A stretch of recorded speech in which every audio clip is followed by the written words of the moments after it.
Avimukteshwaranand number 1 फर्जी है। वो अविमुक्तेश्वरानंद का झूठ, अविमुक्तेश्वरानंद का इलीगल एक्टिविटीज, अविमुक्तेश्वरानंद का फाइनेंशियल फ्रॉड, अविमुक्तेश्वरानंद का जो क्रिमिनल इतिहास बैकग्राउंड जो भी है सारी दुनिया में रख रहे हैं, दुनिया के सामने रख रहे हैं। ये ऑथेंटिक सुप्रीम कोर्ट का आदेश, कोर्ट की आदेश ये सारी दुनिया के सामने रख रहे हैं। हमारा मैसेज ये है कि अविमुक्तेश्वरानंद नंबर 1 फर्जी है। वो एक मठाधीश को उनके ही गुरु भाई ने बताया चोर। जय सालासर मित्रों, आप देख रहे हैं सालासर न्यूज़ और मैं हूँ विनय प्रजापति।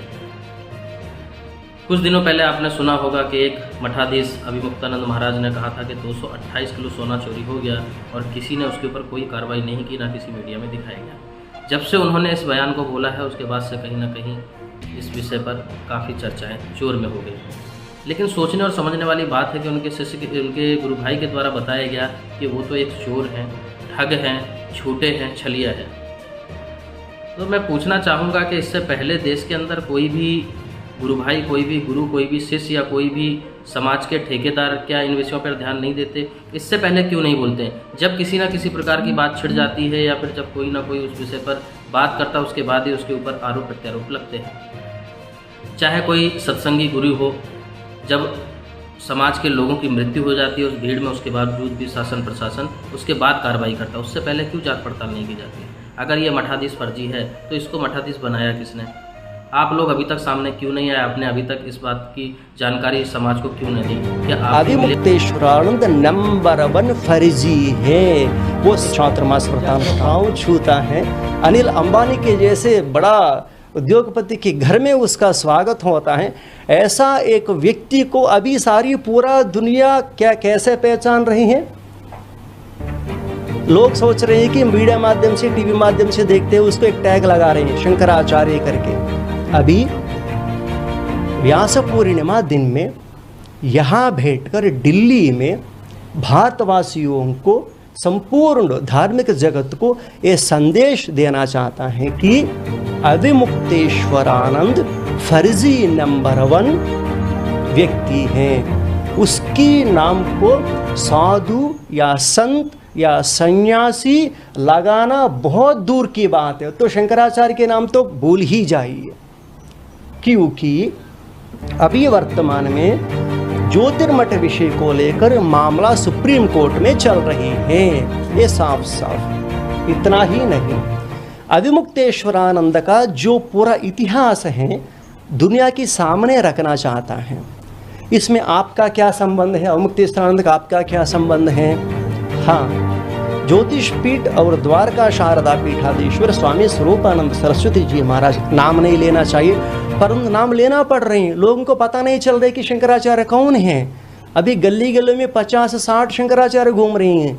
संपूर्ण भारत देश में 4 ही मठ हैं, 4 ही आचार्य हैं। मठाश्चत्वारः आचार्याश्चत्वारः। ये आपको कैसे पता है?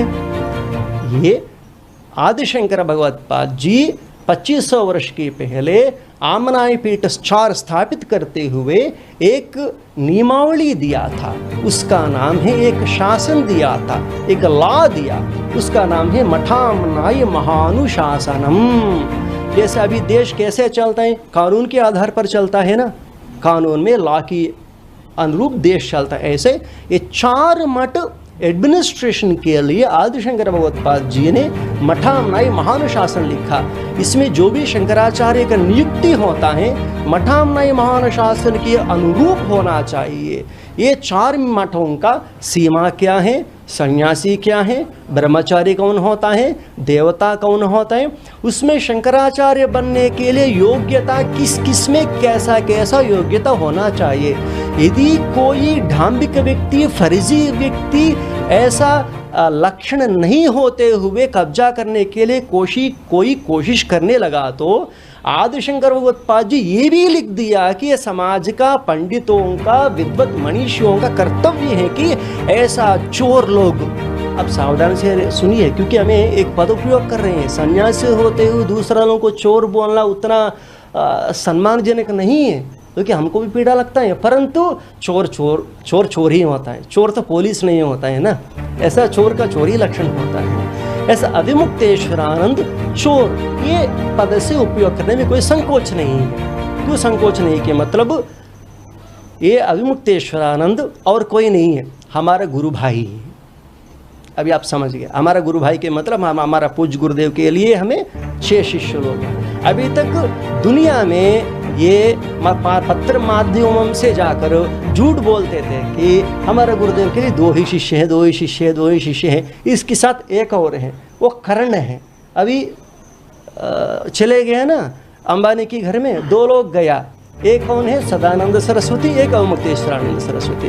दुनिया केवल यही जानता है कि 2 ही शिष्य हैं करके, परंतु 6 शिष्य हैं। सदानंद सरस्वती, अविमुक्तेश्वरानंद, रामरक्षानंद, अभी वो नहीं है, ब्रह्मलीन हो गए। बाद में अमृतानंद सरस्वती, बाद में ये शरीर आपके सामने, बाद में प्रज्ञानंद सरस्वती। 6 शिष्य हैं। और ब्रह्मचार्य शिष्य लोग भी अनेक लोग हैं हमारा पूज्य गुरुदेव के लिए। ज्योतिर्मठ हिमालय में, उत्तराखंड में है। कुछ वर्षों के पहले क्या हुआ, वहाँ कुछ परंपरा विचित्र हो गया, तो भारत धर्म महामंडल ने संपूर्ण अलग तीनों शंकराचार्यों की राय लेकर ज्योतिर्मठ में ब्रह्मानंद सरस्वती महाराज जी को स्थापित किया। जब ब्रह्मानंद सरस्वती महाराज जी ब्रह्मलीन होने के बाद कृष्णबोधाश्रम जी बना था। जब कृष्णबोधाश्रम जी ब्रह्मलीन होने के बाद हमारा पूज्य गुरुदेव को करपात्र जी ने और पूरी शंकराचार्य जी ने, उस समय का तत्कालीन शंकराचार्य द्वारका अभिनव सिद्धांत महाराज जी ने दिल्ली में ही अभिषेक किया था। ऐसा ज्योतिर्पीठ के लिए हमारा पूज्य गुरुदेव शंकराचार्य बना। बाद में द्वारका पीठ के लिए भी हमारा पूज्य गुरुदेव शंकराचार्य जी बना। अभी 2022 में मध्य प्रदेश में हमारा पूज्य गुरुदेव ब्रह्मलीन हुआ था, 11 तारीख 9 महीने 2022। जब एक पीठस्थ शंकराचार्य ब्रह्मलीन होता है तो स्वाभाविक प्रश्न उठता है, बाद में कौन शंकराचार्य बनता है? तो उसके लिए एक प्रक्रिया है, कौन शंकराचार्य बनता है? वो प्रक्रिया सारी विधि विधान आदि शंकर भगवत्पाद जी अपना मठामनाई महानुशासन नामक ग्रंथ में लिखा। शंकराचार्य बनने के लिए क्या क्या लक्षण होता है, ये सारी आदि शंकर भगवत्पाद जी की आदेश के अनुसार चलना चाहिए। ये मठामनाई महानुशासनम पुस्तक है, ये द्वारका मठ से छपा है। ये सन्यासी विधि विधानों को लेकर ये मठामनाई महानुशासन, ये हमारा लॉ है। जो भी होना चाहिए मठामनाई महानुशासन के अनुरूप होना चाहिए। अब जब हमारा पूज्य गुरुदेव ब्रह्मलीन हो गया, तुरंत दूसरा दिन ही अविमुक्तेश्वरानंद सदानंद के साथ मिलकर, सुबुद्धानंद ब्रह्मचारी के साथ मिलकर एक फर्जी वसीयत तैयार करके दुनिया को झूठ बोल दिया कि पूज्य गुरुदेव ने वसीयत लिख दिया, वसीयत में हमारा नाम लिख दिया, हम शंकराचार्य बन गया। हम ये प्रश्न पूछ रहे हैं, अभी मामला सुप्रीम कोर्ट में विचाराधीन है, समझ रहे हैं ना, सुप्रीम कोर्ट में विचाराधीन है। जब वो सुप्रीम कोर्ट में विचाराधीन है, कोई कुछ काम नहीं करना चाहिए। जब वो, इसको थोड़ा इतिहास बोलना चाहिए, जब वो प्रयागराज में कुंभ मेला में साइट लेने के समय हमारा पूज्य गुरुदेव और वासुदेवानंद के बीच में झगड़ा शुरू हुआ, तब कोर्ट में चले गया। कोर्ट में 15 वर्ष तक रहा। तब हाई कोर्ट ने एक आदेश दिया था, वो आदेश भी आपको दिखा देता है, अभी दिखा देते हैं क्या, अभी आपके सामने रख लेते हैं। ये हाई कोर्ट का आदेश है, इसमें क्या लिखा आपको पढ़कर भी सुनाएंगे हमें। हाई कोर्ट ने ये बोल दिया कि ये स्वरूपानंद सरस्वती महास्वामी जी और वासुदेवानंद जी, ये दोनों के बीच में जब होने के समय वासुदेवानंद सरस्वती स्वामी जी के ऊपर रोक लगा दिया, छत्र सामृत्यादि न धारण करने के लिए। तब बाद में क्या हुआ, हाईकोर्ट में चर्चा आया। तब चर्चा आने के बाद हाईकोर्ट ने एक बोल दिया कि पूरा अभी तक जो तर्क है, सारी तर्क सुन लिया, पूरा कैंसिल कर, सब लोगों को खारिज कर दिया। सब लोगों, हमारा पूज्य गुरुदेव भी खारिज कर दिया, सब लोगों को खारिज कर दिया। हाईकोर्ट ने खारिज करते हुए ये बोल दिया कि अब एक फ्रेश शंकराचार्य को बनाइए। तब भारत धर्म महामंडल ने सब लोगों को देखते हुए पुनः श्रेष्ठ ज्येष्ठ, जो विद्वत्ता में जो श्रेष्ठ होता है, पुनः हमारा गुरु जी को ही शंकराचार्य के रूप में अभिषिक्त करके बना दिया था। बाद में मामला सुप्रीम कोर्ट में चला गया। जब मामला सुप्रीम कोर्ट में चले गया, तब सुप्रीम कोर्ट ने ये आदेश दिया, जब तक संपूर्ण केस नहीं होता है, जस्टिस अरुण मिश्रा ये आदेश दिया था, जब तक संपूर्ण केस खत्म नहीं होता है तब तक स्वरूपानंद सरस्वती महाराज जी ही ज्योतिर्पीठ के शंकराचार्य रूप में रहेंगे। उसके साथ साथ द्वारकापीठ के लिए भी महाराज जी निर्विवाद रूप से शंकराचार्य। ऐसा बोलते हुए वासुदेवानंद की ऊपर रोक लगाते हुए वासुदेवानंद जी चाहिए तो उसकी स्वनाम से वहाँ साइट ले सकते करके आदेश दे दिया था। ऐसे देते देते स्टे लगा दिया। कब स्टे लगा दिया? 2018 सुप्रीम कोर्ट 2018 एक आदेश दिया, जब तक केस खत्म नहीं होता है तब तक स्वरूपानंद जी महाराज ही शंकराचार्य रहेंगे, द्वारका मठ के लिए तो है ही है करके स्टे ऑर्डर दे दिया। उसका मतलब क्या है? आगे कुछ कार्य नहीं करना चाहिए। हमारा पूज्य गुरुदेव को भी उत्तराधिकारी घोषित करने के लिए अधिकार नहीं है, क्योंकि मामला सुप्रीम कोर्ट में। तब अचानक हमारा पूज्य गुरुदेव 2022 में जब ब्रह्मलीन हुआ, तुरंत अविमुक्तेश्वरानंद ने क्या कर दिया? सुप्रीम कोर्ट पहुंच गया। सुप्रीम कोर्ट जाकर क्या कर दिया? झूठ बोल दिया। देखिए, अभी अविमुक्तेश्वरानंद का झूठ, अविमुक्तेश्वरानंद का इलीगल एक्टिविटीज, अविमुक्तेश्वरानंद का फाइनेंशियल फ्रॉड, अविमुक्तेश्वरानंद का जो क्रिमिनल इतिहास बैकग्राउंड जो भी है सारी दुनिया में रख रहे हैं, दुनिया के सामने रख रहे हैं।